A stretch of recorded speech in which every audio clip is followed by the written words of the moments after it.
Hello, my dear children. Welcome to digital classes on YouTube channel of Lalbagh Girls College. I am Mrs. Paul, and today's lecture is for the students of class 12. Children, you all know we are doing a lesson in prose, A Girl with a Basket, and we have already completed 3 parts of this lesson. Today it's going to be the last and the final concluding part. And up till now in the lesson we have seen that the author has told us that he was getting down on platforms, he was talking to people, checking opinions, and on one of the stations and one of the platforms, his routine of talking to the people got interrupted as he was surrounded by children who were selling their wares, and these were the sons and daughters of the refugees who had come to India after partition. He's saying because he was an American, these children considered him to be the most promising market they had ever seen, and so they descended on him like locusts. Now let us see what he has to tell us in the other remaining part of the lesson. I bought one tiny basket for a few annas, another fruit basket for a bit more, a beautiful waste paper basket for a rupee, and a lovely sewing basket for a rupee. A few fans for an anna or two apiece. My arms were filled and I had not spent 50 cents. He's saying he just spent a little amount of money and he bought so many things. The children passed in shouting their wares. Shouting their wares means calling out the names of the items they were selling. I was a prisoner, completely surrounded, unable to move. I was a prisoner means I was completely in a situation where I found myself not able to move. The most diligent, aggressive vendor was a beautiful girl of 9 right in front of me. Most aggressive, that is aggressive here means a very forceful vendor who was trying to sell, and earnest pleader, he's saying I felt that she was an earnest pleader. Earnest pleader means she was sincerely requesting and making she was pleading, requesting the author to buy the basket, and she had a special basket. What was special about her basket? She had a handle in the basket, and she was earnest, she was an earnest pleader. She had tears in her eyes. She pleaded and begged in tones that would wring any heart. Wring any heart here means that would move any heart. So this beautiful girl of 9, and she got the attention of the author because she was very pretty, she was very beautiful, and she had a little basket in her hand with a handle, and she was requesting and she was earnestly requesting the author to buy the basket she was selling. My arms were full. What is he telling us? That he was first of all, he was not in need of buying any such things. And in order to help these children, he already bought so many things. So his arms were full. I had no room, let alone any need for another basket.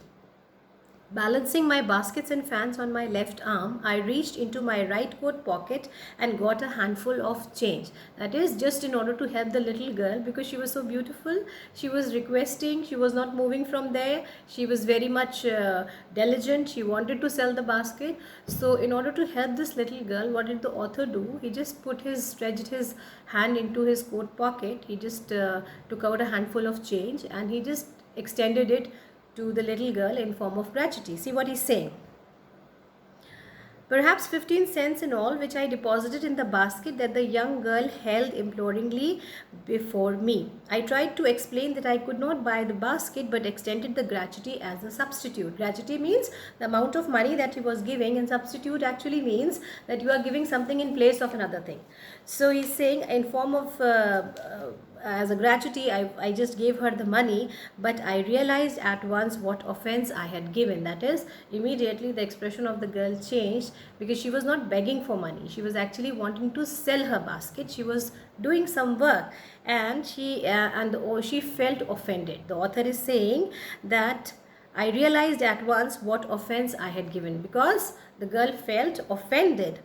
And he says, this child of 9, a small girl, he could analyze that she was not more than 9 years of age. This beautiful child of 9, dressed in rags. Rags means very ugly and shabby clothes.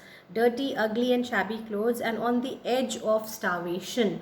On the edge of starvation means almost dying of hunger.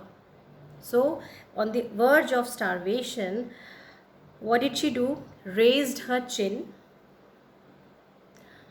and with all the pride and graciousness of a lady handed the money back to me. pride and graciousness. That is, with all self-respect, with all dignity, with all grace, she took the money and she handed it over. Though she was badly in need of that money, but she did not want to take that money as being offended, because she felt that her self-respect was offended. So he's saying that with all the pride and graciousness of a woman, she handed the money back to the author, because that she did not want. So now the author was left with no other option. He had to buy the basket. He bought the basket from the little girl, and he says, I bought the basket. She wiped her eyes, smiled, and dashed down the platform. And she was so happy after having sold her basket.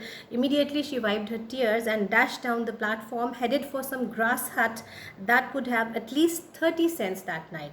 Why was she happy? She was happy because she was able to sell the basket, and because she earned enough money with which they would have enough food for at least that night. She bought money with which the family would be able to eat something. This is what the reason was of her happiness. I told this story to Prime Minister Pandit Jawaharlal Nehru. I told him it was one reason I had fallen in love with India. He narrated the whole incidents to the Prime Minister, and he said that this was the only reason I have fallen in love with India, because I feel that the people of India are really very generous and they have a lot of sense of self-respect. He says, the people I saw in India, those in village as well as those in high office, have both pride and a lively sense of decency. Pride here does not mean in negative sense. Pride here means a lot of self-respect and dignity for themselves, and a lively sense of decency and citizenship. They also have a passion for independence. That is, they have an urge to be independent. That is very good, something very natural. This beautiful child born in squalor. Squalor here means in very dirty conditions. Poverty means extremely born in a family which was very poor, uneducated both in grammar and in manners. That is, uneducated here means she was not taught how to behave good, how to be well behaved. She was not given any knowledge or any learning of any kind of mannerism, etiquettes. So she was completely uneducated both in grammar and in manners, had given me a glimpse of the warm soul of India. Now, in the beginning, children, when we began the lesson, the author has told us very clearly that I was talking to the people, I got down on platforms and I was talking to people as I was checking opinions.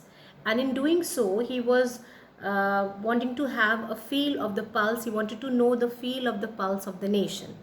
And here in the end, towards the end of the lesson, we see that he's telling us that this small girl of 9, with all pride and dignity and grace of a woman, handed the money back to him, and she showed what was the actual meaning of self-respect. So he's saying, this child of 9, born in squalor and poverty, gave me a glimpse of the warm soul of India. What he was looking for, what he wanted to see in India, this was the reason he fell in love with India, and that image of India that was shown to him by the small little girl of 9, in which he remembers later in form of this lesson, and he has given the title A Girl with a Basket.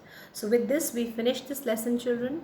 And I want to tell you one thing here, that I have taught this lesson in parts. So altogether there are 4 parts. This lesson is very big and it is coming in 4 parts to you all. So if you want to understand it very well, you have to watch all the parts very clearly so as you can understand this lesson better. Your home assignment, you will get a video of that very soon, and you will be doing your home assignments, but you will get work from any of the videos. So you have to watch them very carefully, and the college is making a lot of efforts, children, in order to make sure that you are studying well. So please do keep studying. Be safe at home, do study well, and watch my videos properly, and later I will give you the home assignment. So we will soon meet with the next lesson. Up till then, goodbye, children.